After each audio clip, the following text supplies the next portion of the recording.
नमस्कार प्यारे बच्चों, आप सभी का स्वागत है आपके YouTube चैनल शारदा क्लासेस पर। आज हम यूपी बोर्ड के क्लास 8 के मैथ के तीसरे चैप्टर घनमूल के अभ्यास 3C के क्वेश्चंस को सॉल्व करेंगे। तो चलिए शुरू करते हैं आज का वीडियो। पहला क्वेश्चन है, निम्नांकित का घनमूल ज्ञात कीजिए। अब हमें यहाँ कुछ प्रश्न दिए गए हैं और इन प्रश्नों का हमें घनमूल ज्ञात करना है। ठीक है, जिसमें पहला है 729 बटा 1331। ठीक है, अब देखिए यह एक भिन्न संख्या है, या कहें तो यह एक परिमेय संख्या है जो कि अंश बटा हर के रूप में है। तो जब कभी हम ऐसे संख्याओं का घनमूल ज्ञात करते हैं तो हम अंश का अलग और हर का अलग अलग अभाज्य गुणनखंड करते हैं। तो सबसे पहले हम यहाँ 729 का अभाज्य गुणनखंड कर लेते हैं।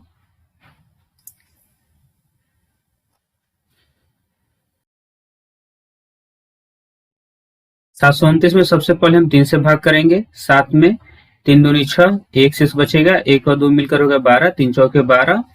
अब 9 में भाग करेंगे, 3 बार में 3 तिया 9। फिर 3 से भाग करेंगे, 3 8 24, 3 एकम 3। फिर 81 में 3 से भाग करेंगे, 27 तिया 81। फिर 27 में 3 से भाग करेंगे, 3 9 27। फिर 9 में भाग करेंगे 3 से, 3 तिया 9। और फिर 3 से 3 में भाग करेंगे, 3 एकम 3। इस प्रकार 729 का अभाज्य गुणनखंड हमें प्राप्त हो गया। अब हम 1331 का अभाज्य गुणनखंड करेंगे। 1331 एक अभाज्य संख्या 11 का घन है। तो सबसे पहले इसमें 11 से भाग लगेगा 121 बार में, और फिर 121 में हम भाग करेंगे 11 से, और यह भी भाग 11 बार में लगेगा। अब 11 से हम भाग करेंगे 11 में एक बार में। ठीक है, अब देखिए यहाँ हमें इसका घनमूल ज्ञात करना है, तो हम इसे लिख सकते हैं करनी के अंदर 3, 729 बटा 1331। ठीक है, अब यहाँ हमने 729 का घन प्राप्त किया, 729 का अभाज्य गुणनखंड प्राप्त किया, तो वह हमें 3 गुना 3 गुना 3 गुना 3 गुना 3 गुना 3 के रूप में प्राप्त हुआ। और 1331 का अभाज्य गुणनखंड हमें 11 गुना 11 गुना 11 के रूप में प्राप्त हुआ है। अब इस घनमूल के चिन्ह को हटाने के लिए, इस करनी को हटाने के लिए हमें यहाँ 3 का समूह करना है, क्योंकि इस करनी के अंदर 3 लिखा हुआ है। जब हम 3 का समूह करेंगे तो इस 3 के बदले एक 3 गुना इन 3 के बदले एक बार 3 लिखेंगे, और हर में 11 है तो इन तीनों 11 के बदले हम एक बार 11 लिखेंगे। इस प्रकार अब हम इसे हल करेंगे तो 3 तिया 9, 9 बटा 11, और यही हमारा आंसर होगा। मतलब कि 729 बटा 1331 का घन हमें 9 बटा 11 के रूप में प्राप्त हुआ है। अब हम दूसरे नंबर को करेंगे। दूसरा प्रश्न है 512 बटा 3375।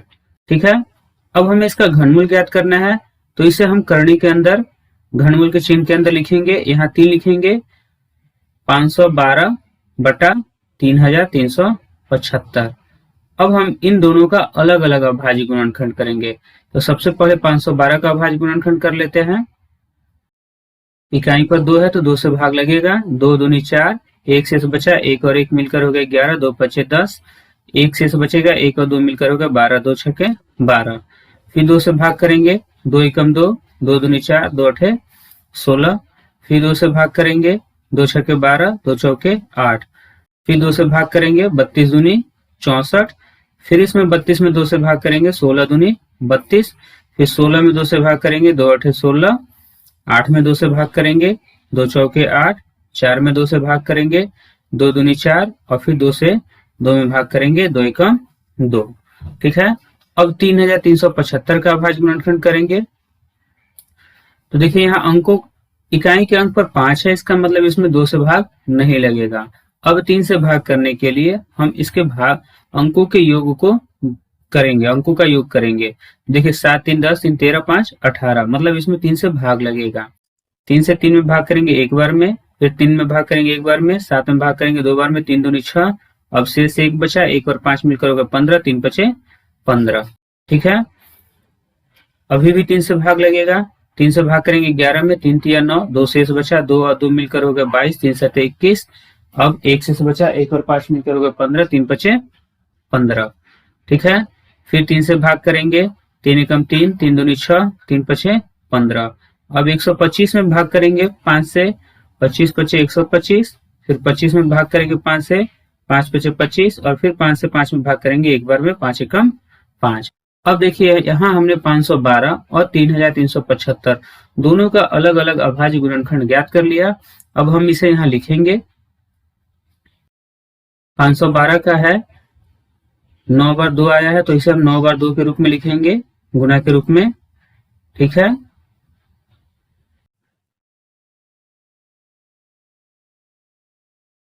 इसी तरह 3375 का अभाज्य गुणनखंड में 3 3 बार आया है और 5 3 बार है, तो इसे भी हम लिख लेते हैं। अब जब हम इस करणी को हटाएंगे तो यहाँ हमें 3 3 का समूह बनाना है। तो देखिए इन 3 2 के बदले एक बार 2 लिखेंगे, यहाँ इन तीनों 2 के बदले एक बार 2 लिखेंगे, गुना इन तीनों 2 के बदले एक बार 2 लिखेंगे, बटा इन तीनों 3 के बदले एक बार 3, गुना इन 5 के बदले एक बार 5। अब इसे हल करेंगे तो 2 दूनी 4, 4 दूनी 8, 8 बटा 15, 8 बटा 15 के रूप में प्राप्त होगा, और यही हमारा आंसर होगा। ठीक है, अब हम तीसरा नंबर क्वेश्चन को देखेंगे। तीसरा नंबर क्वेश्चन है 1728 बटा 15,625। ठीक है, अब इसका हमें अब घनमूल ज्ञात करना है, तो इसे भी हम करनी के अंदर लिख लेंगे। 1728 बटा 15,625। अब हम इन दोनों का अलग अलग अभाज्य गुणनखंड करेंगे, तो सबसे पहले हम 1728 का अभाज्य गुणनखंड कर लेते हैं। इकाई के स्थान पर 8 है, इसका मतलब यह हुआ कि इसमें 2 से भाग लगेगा। 17 में भाग करेंगे 8 बार में, 2 8 16, 1 शेष बचेगा, 1 और 2 मिलकर होगा 12, 2 6 12। अब 8 में भाग करेंगे, 2 चौके 8, फिर 2 से भाग करेंगे, 2 चौके 8, 2 तिया 6, 2 दूनी 4, फिर 2 से भाग लगेगा, 2 दूनी 4, 2 एकम 2, 2 छके 12, फिर 2 से भाग लगेगा, 2 एकम 2। अब देखिए यहाँ 1 है, भाग नहीं लगेगा, तो हम यहाँ 0 लिखेंगे। अब 1 और 6 मिलकर होगा 16, तो 2 8 16, फिर 2 से भाग करेंगे, 2 पंचे 10, 2 चौके 8, फिर 2 से भाग करेंगे, 27 दूनी 54। अब 27 में 3 से भाग करेंगे, 3 9 27, फिर 9 में 3 से भाग करेंगे, 3 तिया 9, और फिर 3 से 3 में भाग करेंगे, 3 एकम 3। ठीक है, अब हम 15,625 का अभाज्य गुणनखंड करेंगे। तो सबसे पहले हम इसमें 5 से भाग करेंगे, 5 तिया 15, 5 एकम 5, 1 से बचेगा, 1 और 2 मिलकर होगा 12, 5 दूनी 10, 5 पचे 25। फिर 5 से भाग करेंगे, 5 36, 1 से बचेगा, 1 और 2 मिलकर होगा 12, 5 दूनी 10, 5 पचे 25। फिर 5 से भाग करेंगे 125 बार में, फिर 125 में 5 से भाग करेंगे, 25 पचे 125, और फिर 25 में 5 से भाग करेंगे, 5 पचे 25, और फिर 5 में भाग करेंगे 5 से एक बार में। ठीक है, अब हमें यहाँ इन दोनों का अभाज्य गुणनखंड प्राप्त हो गया। अब हम इसे यहाँ लिखेंगे। तो देखिए यहाँ 2 6 बार और 3 3 बार आया है, तो इसे लिखेंगे 2 गुना 6 बार लिखेंगे इसे, और 3 बार 3 है, तो इसे भी लिख लेते हैं। और 15,625 के अभाज्य गुणनखंड में 5 6 बार आया है, तो हम इसे भी लिख लेंगे। ठीक है,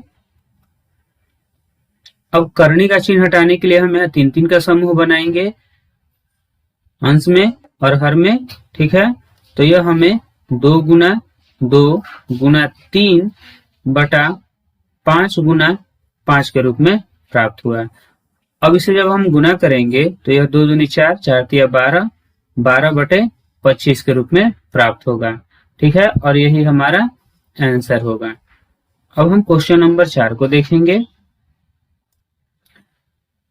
चौथा नंबर है 5 सही 23/64।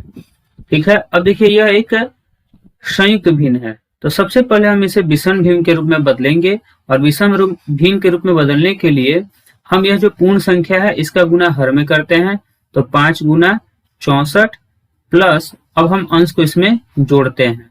ठीक है, पहले गुना करेंगे और फिर उसके गुणनफल में हम अंश को जोड़ेंगे, और यहाँ हर हमारा बदलता नहीं है तो हम उसे 64 के रूप में लिखेंगे। अब 5 का गुना 4 बार करेंगे तो 5 के 20 के शून्य हासिल 2, 5 36 2 32, यह 320 प्लस 23/64 के रूप में प्राप्त हुआ। अब इसे जोड़ेंगे तो यह 343/64 के रूप में प्राप्त होगा। अब देखिए, अब हमें यहाँ 343/64 का घनमूल ज्ञात करना है, तो हम इसे इस तरह लिखेंगे 343/64। ठीक है, अब देखिए यह 10 से कम के संख्याओं के घन है, तो यह हमें याद होना चाहिए। जैसे 343 7 का घन है और 64 4 का घन है, तो हम इसे लिख सकते हैं अभाज्य गुणनखंड के रूप में 7 गुना 7 गुना 7, और 64 को लिख सकते हैं 4 गुना 4 गुना 4। अब देखिए 4 अभाज्य संख्या नहीं है, फिर भी हमने इसे अभाज्य गुणनखंड के रूप में नहीं लिखा है, इसे गुणनखंड के रूप में लिखा गया है। ठीक है, क्योंकि 4 अभाज्य संख्या नहीं है। हमने इसे 3 बार इसलिए लिखा क्योंकि यह 4 का घन है। ठीक, अब यहाँ हम जब इसका 3 का समूह बनाएंगे तो यहाँ से 7 बाहर आएगा और नीचे में हर में से 4 बाहर आ जाएगा, तो ये 7/4 होगा।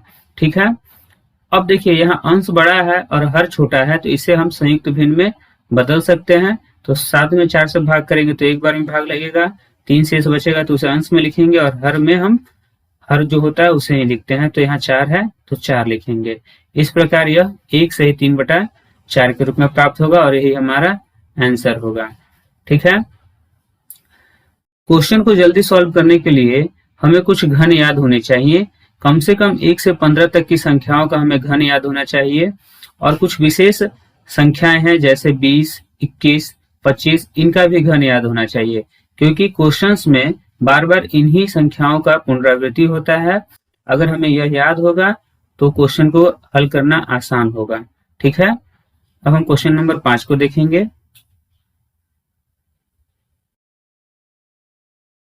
5वां नंबर है 1 सही 91/125। ठीक है, अब सबसे पहले इसे हम विषम भिन्न के रूप में बदलेंगे, तो यह होगा 1 गुना 125 प्लस 91/125। ठीक है, अब इसे जोड़ेंगे, गुना करेंगे तो यह 125 प्लस 91/125 होगा। ठीक है, अब इन दोनों को जोड़ेंगे तो यह 5 1 6, 9 2 11 के 1 हासिल 1, 1 1 और 2 हो जाएगा, 216/125। अब यहाँ हम 216/125 का अभाज्य गुणनखंड करेंगे। तो देखिए, अभी हमने कहा कि 1 से 10 तक की संख्याओं का घन याद होना चाहिए, तो 216 किसका घन है, तो 216 6 का घन है, तो हम इसे लिख सकते हैं 6 गुना 6 गुना 6, और 125 5 का घन है, तो हम इसे 5 गुना 5 गुना 5 के रूप में लिख सकते हैं। अब यहाँ 3 के समूह से जब इसे अलग करेंगे तो यह 6/5 के रूप में प्राप्त होगा, और यह एक विषम भिन्न है, तो इसे संयुक्त भिन्न में बदलने के लिए इसके अंश में हम हर से भाग करेंगे, तो 6 में 5 से भाग करेंगे, एक बार में भाग लगेगा, 5 एकम 5, 1 शेष बचेगा, तो शेष को हम अंश में लिखते हैं, और हर जो हमारा होता है वही होगा। ठीक है, तो इस प्रकार यह 1 सही 1/5 के रूप में प्राप्त होगा, और यही हमारा आंसर होगा। अब हम क्वेश्चन नंबर 6 को देखेंगे। छठा प्रश्न है 22 सही 161/216। ठीक है, अब जब इसे हम विषम भिन्न के रूप में बदलेंगे तो 22 गुना 216 प्लस 161/216 लिखेंगे। अब जब इसे हम गुना करेंगे, 22 और 216 का गुना करेंगे तो यह 4752 के रूप में प्राप्त होगा। ठीक है, अब हम इसमें 161 को जोड़ेंगे, और हमारा 216 है। अब जब इसे हम जोड़ेंगे तो देखिए 2 और 1 3 हो गया, 6 5 11 के 1 हासिल 1 हो गया, 7 1 8 और 1 9, 4913/216 16 के रूप में प्राप्त हुआ। अब हम इसका अभाज्य गुणनखंड करेंगे, ठीक है। 4913 बटा 216। अब हम जब 4913 का अभाज्य गुणनखंड करेंगे तो यह एक अभाज्य संख्या 17 का घन है, ठीक है। तो इसमें हम 17 से भाग करेंगे या फिर हम सीधा इसे 17 गुना 17 गुना 17 के रूप में लिख लेंगे, बटा हर जो 216 है वह 6 का घन है, तो हम इसे 6 गुना 6 के रूप में लिखेंगे, ठीक है। अब जब घनमूल का चिन्ह हटाएंगे तो ये 17 बटा 6 के रूप में होगा। अब इसके अंश में हम हर से भाग करेंगे तो 2 बार में भाग लेगा, 6 दूनी 12, 5 शेष बचेगा और हमारा 6 ही रहेगा। तो इस प्रकार हमारा आंसर 2 सही 5 बटा 6 के रूप में प्राप्त होगा, ठीक है। अब हम क्वेश्चन नंबर 2 को करेंगे। दूसरा प्रश्न है, निम्नांकित दशमलव संख्याओं का घनमूल ज्ञात कीजिए, ठीक है। अब यह दशमलव संख्याएं हैं, तो दशमलव संख्याओं का घनमूल ज्ञात कैसे करते हैं हम यहाँ देखेंगे। जैसे पहला क्वेश्चन है 1.331। अब इसका जब हमें घन ज्ञात करना होगा, घनमूल ज्ञात करना होगा, तो सबसे पहले हम इस दशमलव वाली संख्या को भिन्न के रूप में बदल लेंगे। तो यह 1.331 को जब हम भिन्न के रूप में बदलेंगे तो इस दशमलव को हटाएंगे तो उसके बदले हम 1 लिखते हैं, और दशमलव के बाद जितने अंक हैं हम उतना 0 हर में लिखते हैं। तो दशमलव के बाद 3 अंक है तो हम 3 बार 0 लिखेंगे। अब हमें घनमूल ज्ञात करना है तो इसे हम करनी के अंदर लिख सकते हैं 1331 बटा 1000, ठीक है। अब देखिए अभी मैंने बताया कि 1331 किसका घन है, तो यह 11 का घन है, तो इसे हम 11 गुना 11 गुना 11 बटा 10 गुना 10 गुना 10 के रूप में लिख सकते हैं, ठीक है। अब जब हम इस करनी को हटाएंगे तो इन 3 11 में से एक बार 11 लिखेंगे और 3 बार 10 में से हम एक बार 10 लिखेंगे, ठीक है। इस प्रकार यह 11 बटा 10 के रूप में प्राप्त होगा। अब फिर से हम इसे दशमलव के रूप में बदलेंगे, तो हर में 1 0 है तो 1 अंक के पहले हम दशमलव लगा लेंगे। इस प्रकार यह 1.1 के रूप में प्राप्त होगा और यही हमारा आंसर होगा, ठीक है। अब हम दूसरे नंबर क्वेश्चन को करेंगे। दूसरा है 42.875, ठीक है। तो सबसे पहले हम इसे भिन्न के रूप में बदलेंगे, दशमलव हटाएंगे तो उसके बदले हर में 1 लिखा जाता है और दशमलव के बाद जितने अंक हैं उतने 0 हम हर में लिखेंगे। तो 3 अंक है तो 3 0 लिखेंगे। अब हम इसे करनी में लिखेंगे 42,875 बटा 1000, ठीक है। अब हम यहाँ 42,875 का अभाज्य गुणनखंड करेंगे, ठीक है।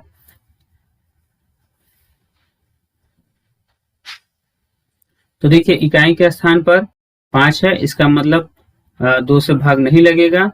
अब 3 से भाग करने के लिए यहाँ अंकों का योग हम देखेंगे, 8 2 10 4 14, 14 और 7 21 और 5 26, इसमें 3 से भाग नहीं लगेगा। अब हम इसमें 5 से भाग करेंगे, 5 8 40, 2 शेष बचेगा, 2 और 8 मिलकर होगा 28, 5 5 25, 3 शेष बचेगा, 3 और 7 मिलकर होगा 37, 5 7 35, 37 में से 35 घटाएंगे 2 शेष बचेगा, 2 और 5 मिलकर होगा 25, 5 5 25। फिर 5 से भाग करेंगे, 5 एकम 5, 3 शेष बचेगा, 3 और 5 मिलकर होगा 35, 5 7 35। अब 7 में भाग करेंगे, 5 एकम 5, 2 शेष बचेगा, 2 और 5 मिलकर होगा 25, 5 5 25। फिर 5 से भाग करेंगे, 5 दिया 15, 17 में से 15 घटाएंगे, 2 शेष बचेगा, 2 और 1 हो गए मिलकर 21, 5 के 20, 5 दिया 15। अब फिर 7 से भाग करेंगे 49 बार में, फिर 49 में 7 से भाग करेंगे 7 बार में, फिर 7 से 7 में भाग करेंगे 1 बार में। इस प्रकार 42,875 का अभाज्य गुणनखंड 5 गुना 5 गुना 5 गुना 7 गुना 7 गुना 7 बटा, अब हम 1000 को 10 गुना 10 गुना 10 के रूप में तोड़ सकते हैं, ठीक है। अब यहाँ 3 3 के समूह में से जब इसे अलग करेंगे तो यह 5 गुना 7 बटा 10 के रूप में प्राप्त होगा। अब इसे हल करेंगे तो 7 5 35 बटा 10। अब इस भिन्न संख्या को जब हम दशमलव में बदलेंगे तो यह 3.5 हो जाएगा, क्योंकि हर में 1 0 है तो यह एक अंक के पहले दशमलव लगेगा। इस प्रकार हमारा आंसर 3.5 के रूप में प्राप्त होगा। ठीक है, अब हम क्वेश्चन नंबर 3 को करें। तीसरा नंबर है 54.872। अब इसका हमें घनमूल ज्ञात करना है। तो सबसे पहले हम इसे भिन्न के रूप में लिखेंगे, दशमलव हटाएंगे तो उसके बदले हम एक बार शून्य लिखेंगे। अब दशमलव के बाद जितने अंक हैं उतने हमें शून्य लिखना है। ठीक है, अब इसका हमें घनमूल ज्ञात करने के लिए इसे हम करने के रूप में लिखेंगे और 54,872/1000। ठीक है, अब देखिए अभी तक हमने घनमूल ज्ञात करने के लिए हर बार अभाज्य गुणनखंड किया है। अब हम बाकी बचे प्रश्नों को बिना अभाज्य गुणनखंड किए हम ट्रिक के अनुसार हम उसका घन ज्ञात करेंगे, घनमूल ज्ञात करेंगे। ठीक है, जैसे संख्या है 54,872। ठीक है, तो देखिए 1 से 10 तक की संख्याओं के घन में एक विशेष पैटर्न होता है। ठीक है, जैसे 1 का घन 1 होता है, 2 का घन 8 होता है, 3 का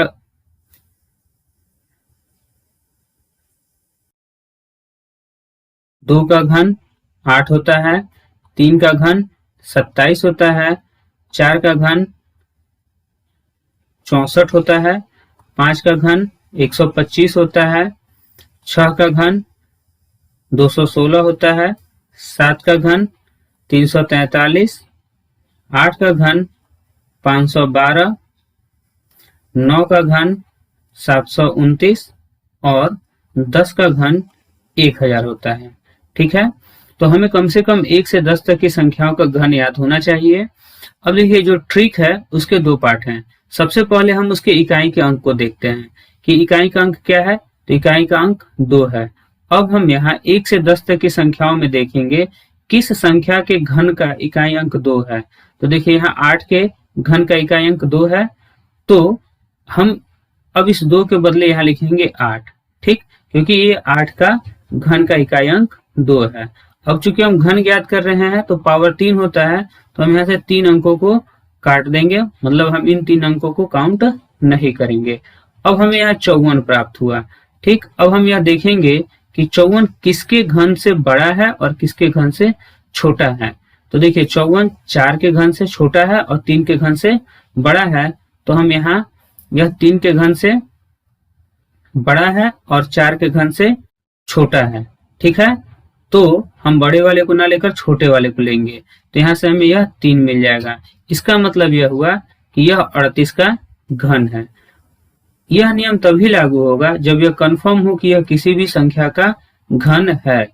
अब देखिए हमें यहाँ पूछा गया, घनमूल पूछा गया, इसका मतलब यह किसी न किसी संख्या का घन है, तो हम इस नियम को लागू कर सकते हैं। ठीक है, तो यहाँ हमें यह 38 का घन प्राप्त हुआ है, तो हम इसे लिखेंगे 38 गुना 38 गुना 38 बटा 10 गुना 10 गुना 10। अब यह 38/10 के रूप में प्राप्त होगा, और जब इसे हम दशमलव के रूप में बदलेंगे तो यह 3.8 होगा, और यही हमारा आंसर होगा। ठीक है, पहली बार करने में यह आपको बहुत उलझन महसूस हो रहा होगा, परंतु जब हम इसे बार बार अभ्यास करेंगे तो यह आसान हो जाएगा। ठीक है, अगला प्रश्न है 74.088। तो सबसे पहले इसे हम भिन्न के रूप में बदलेंगे, तो यह हो जाएगा 74.00088 बटा, अब दशमलव हटाएंगे तो इसके लिए हम 1 लिखेंगे। अब दशमलव के बाद 3 अंक है तो हम 3 शून्य लिखेंगे। ठीक है, अब इसका हमें घनमूल ज्ञात करना है, तो इसे हम 74,088 बटा 1000 लिखेंगे। ठीक है, अब देखिए हम ट्रिक के अनुसार फिर से इसे हल करते हैं। तो सबसे पहले हमें इकाई का स्थान देखना है। इकाई का स्थान पर क्या है? 8। अब 8 किसके घन का इकाई अंक है? तो देखिए 8 किसके घन के इकाई अंक पर है? तो 2 के है। 2 का घन क्या है? 8 है। तो अब यहाँ हम 8 के बदले 2 लिखेंगे, ठीक, क्योंकि हम घनमूल ज्ञात कर रहे हैं। अब यहाँ से हमें 3 अंकों को काउंट नहीं करना है, ठीक। बचा 74। तो 74 किसके घन से अधिक है?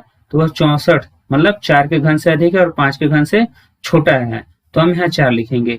अब देखिए हमें आसानी से इसका घनमूल 42 प्राप्त हो गया। तो हम इसे लिख सकते हैं 42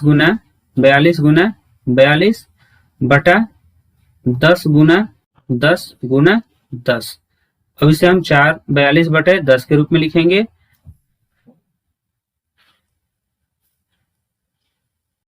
अब जब इसे हम दशमलव में बदलेंगे तो ये 4.2 हो जाएगा। ठीक है, और यही हमारा आंसर होगा। अब हम अगले नंबर को देखेंगे। पांचवा प्रश्न है 5.832। अब इसे हम सबसे पहले भिन्न के रूप में बदलेंगे। इसे लिखेंगे 5.832 बटा, अब यह दशमलव हटाएंगे तो उसके बदले 1 लिखेंगे और दशमलव के बाद 3 अंक है तो हम 3 बार 0 लिखेंगे। अब इसका हम अभाज्य करणी के रूप में लिखेंगे 5832 बटा 1000। ठीक है, अब हम 5832 को ट्रिक के अनुसार इसका हम घनमूल ज्ञात कर लेते हैं। जैसे इकाई के स्थान पर है 2, तो 2 किसका घन है, किसके घन की इकाई का स्थान 2 है, तो वह 8 का है। तो हम 2 के बदले यहाँ लिखेंगे 8। ठीक है, क्योंकि यह जो घन है इसका घनमूल इकाई का स्थान 8 है। ठीक है, अब हम यहाँ से 3 अंकों को काटेंगे तो हमें 5 प्राप्त होगा। अब 5 किसके घन से अधिक है, तो 1 के घन से अधिक है और 2 के घन से छोटा है, इसका मतलब हमें 1 लेना होगा। ठीक है, इस प्रकार यह 18, यह किसका घन है, 18 का घन है।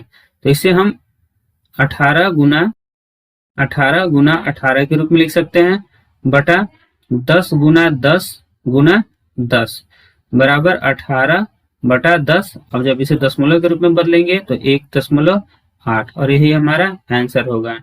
एक बार मैं पुनः आपको बता दूं, यह नियम तभी लागू होगा जब वह संख्या पूर्ण घन हो। यदि संख्या पूर्ण घन नहीं है तो यह नियम लागू नहीं हो पाएगा। ठीक है, प्रश्न में यह कहा गया कि घनमूल ज्ञात कीजिए, इसका मतलब यह है कि ये सभी संख्याएं पूर्ण घन संख्या है, तभी मैं इस नियम को लागू कर रहा हूं। अन्यथा आप अभाज्य गुणनखंड विधि के द्वारा भी कर सकते हैं। ठीक है, इस विधि से समय की बचत होती है, इसलिए मैं इस विधि को बच्चों को सिखाता हूं। यदि आपको इसकी अभ्यास हो जाए तो यह बहुत ही अच्छी विधि है। ठीक है, अब हम छठे नंबर को करेंगे। छठा नंबर प्रश्न है 0.0000729। ठीक है, तो अब हम इसे भिन्न के रूप में बदलेंगे तो लिखेंगे बटे, दशमलव हटाएंगे तो 1 लिखेंगे। अब दशमलव के बाद 6 अंक हैं तो हम 6 बार 0 लिखेंगे। ठीक है, अब यह हमें 729 बटा 10 लाख के रूप में प्राप्त हो गया। ठीक है, अब इसका हमें घनमूल ज्ञात करना है। तो 729 का हम अभाज्य गुणनखंड के द्वारा ज्ञात कर सकते हैं कि इसका घनमूल क्या होगा, या फिर हम इसे ट्रिक के अनुसार भी देख लेते हैं। अब इकाई के स्थान पर है 9, तो 9 किसके घन के इकाई स्थान पर है, तो वह 9 का है। तो 9 के बदले यहाँ हम 9 लिखेंगे। अब 3 अंकों को काटेंगे तो हमें यहाँ कोई भी अंक प्राप्त नहीं हो रहा है, इसका मतलब वह क्या है, 0 है। तो यहाँ 0, अगर यह 1 से छोटा है इसलिए हम यहाँ 0 लिखेंगे, या फिर नहीं लिखेंगे तो ये किसका घन हुआ, 9 का घन हुआ। ठीक है, तो 729 को हम 9 गुना 9 के रूप में लिख सकते हैं। ठीक है, अब देखिए यहाँ 10 लाख में 0 की संख्या कितनी है, 1 2 3 4 5 6, 6 बार 0 है और घात 3 होता है, घन का घात 3 होता है। तो अब 6 को हम 3 से भाग करेंगे तो 2 प्राप्त होगा। इसका मतलब हमें 2 शून्य अर्थात 100 गुना 100 के रूप में लिखना होगा। ठीक है, अब जब घनमूल का चिन्ह हटाएंगे तो ये 9 बटा 100 के रूप में होगा। अब इसे जब हम दशमलव में बदलेंगे तो ये 0.09 होगा। ठीक है, क्योंकि देखिए हर में 2 शून्य है तो 9 के पहले हमें दो अंकों के पहले दशमलव लगाना होगा। अब 9 अकेले है इसलिए हमने उससे पहले एक 0 लगाकर इसे 2 अंकों की संख्या बनाई है। ठीक है, अब हम क्वेश्चन नंबर 3 को देखेंगे। प्रश्न 3 से लेकर 5 तक में उत्तरों के सही विकल्प अपनी उत्तर पुस्तिका में लिखिए। अब देखिए यह बहुविकल्पीय प्रश्न है जिसमें पहला 27/64 का घनमूल है। तो देखिए 27 जो है वह 3 का घन है। ठीक है, तो इसका मतलब इसका घनमूल जो होगा वो 3 होगा, और 64 4 का घन है, इसका मतलब 64 का घनमूल 4 होगा, तो हमारा आंसर होगा 3/4, और विकल्प नंबर 2 सही होगा। ठीक है, इसी प्रकार चौथा नंबर है 3 सही 3/8। तो सबसे पहले हम इसे विषम भिन्न के रूप में बदलेंगे तो 3 8 तिया 24, अब 24 में हम 3 को जोड़ेंगे तो यह होगा 27/8। ठीक है, 27 3 का घन है तो यह हो जाएगा 3/8, जो है वो 2 का घन है तो 3/2। अब देखिए विकल्प में 3/2 नहीं है, तो इसे हम विषम भिन्न के रूप में, संयुक्त भिन्न के रूप में बदलेंगे तो यह 1 सही 1/2 के रूप में होगा, और विकल्प नंबर 3 हमारा सही होगा।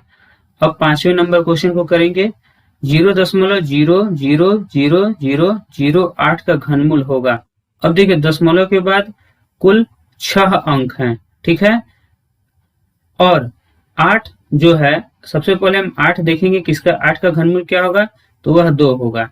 ठीक, अब दशमलव के बाद 6 अंक है तो दशमलव के हम 3 अंक पहले दशमलव लगाएंगे तो यह हो जाएगा 0.002, और हमारा विकल्प नंबर 3 सही होगा। ठीक है, अब हम अगले क्वेश्चन को देखेंगे।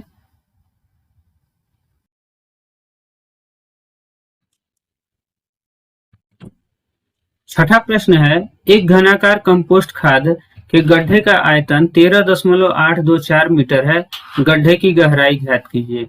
अब देखिए गड्ढा घनाकार का है, घनाकार मतलब इसमें लंबाई चौड़ाई और ऊंचाई तीनों बराबर है, तो लिखेंगे चूंकि गड्ढा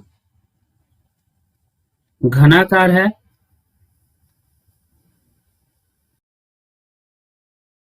इसलिए लंबाई बराबर चौड़ाई बराबर गहराई। ठीक है, तीनों बराबर होंगे, यहां हमसे गहराई पूछा गया है। ठीक, अब इसके लिए हमने मान लिया कि गहराई हमारा a है, मतलब जो कि घनाकार का जो भुजा होता है उसे हमने a मान लिया। अब घनाकार गड्ढे का आयतन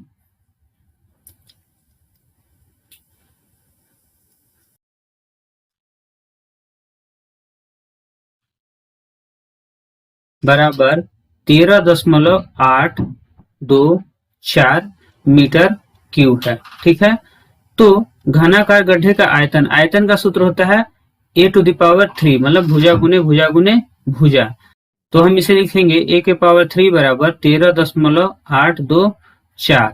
अब यह जो घात 3 है बराबर की इस तरफ जाएगा तो वह करनी के रूप में बदल जाएगा, करनी के घात 3 के अंदर, जैसे इसके अंदर 3 लिखेंगे और इसे 13.824 के रूप में लिखेंगे।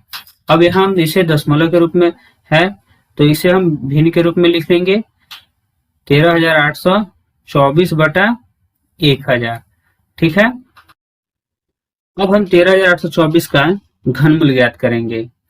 तो देखिए 13,824 इकाई के स्थान पर 4 है, और 4 हमारा किसका घन होता है, किसके इकाई के स्थान पर, तो 4 का घन क्या होता है, 4 चौके 16, 16 चौके 64। तो देखिए 4 के घन के इकाई के स्थान पर 4 है, इसका मतलब इसके बदले हमें 4 प्राप्त होगा।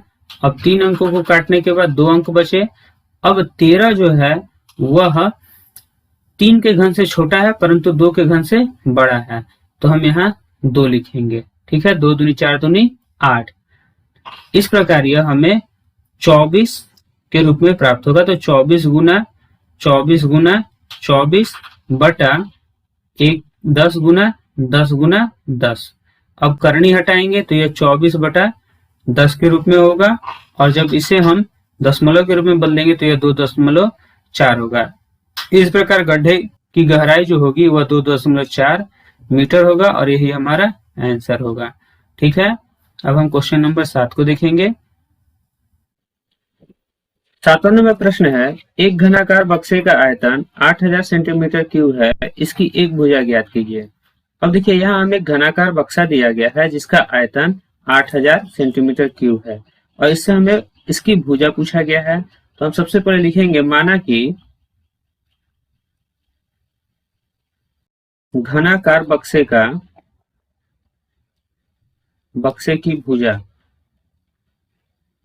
की भुजा बराबर x सेंटीमीटर। ठीक है। अब हम जानते हैं चूंकि घन का आयतन बराबर ए क्यू होता है, मतलब भुजा गुने भुजा होता है। या अब देखिए घन का आयतन हमें यहाँ 8000 क्यू दिया हुआ है, तो यहाँ 8000 लिखेंगे बराबर। अब भुजा को हमने x माना है तो हम इसे एक्स क्यू लिखेंगे, ठीक है। या अब इसे अगर हम सीधा लिख ले तो एक्स क्यू बराबर 8000 हो जाएगा। अब यहाँ से Q जो है घन है, जब बराबर के अपोजिट जाता है तो वो घनमूल में बदल जाता है, तो यह घनमूल में 8000 हो जाएगा। अब 8000 का जब हम घनमूल ज्ञात करेंगे तो इसका अभाज्य गुणनखंड हमें 2 गुना 2 गुना 2 गुना 2 गुना 2 गुना 2 गुना 5 गुना 5 गुना 5 प्राप्त होगा, ठीक है। इस प्रकार जब हम यहाँ 3 का समूह करेंगे तो x बराबर, अब देखिए यह 2 गुना 5 के रूप में प्राप्त होगा, ठीक है। अब जब इसका हम गुना करेंगे तो यह 2 दूनी 4 और 4 पचे 20 के रूप में प्राप्त होगा। तो अतः घनाकार बक्से की भुजा बराबर 20 सेंटीमीटर, ठीक है। इसी के साथ इस अभ्यास के सारे क्वेश्चन हो गए। अब हम अगले वीडियो में नए अभ्यास के साथ मिलेंगे, तब तक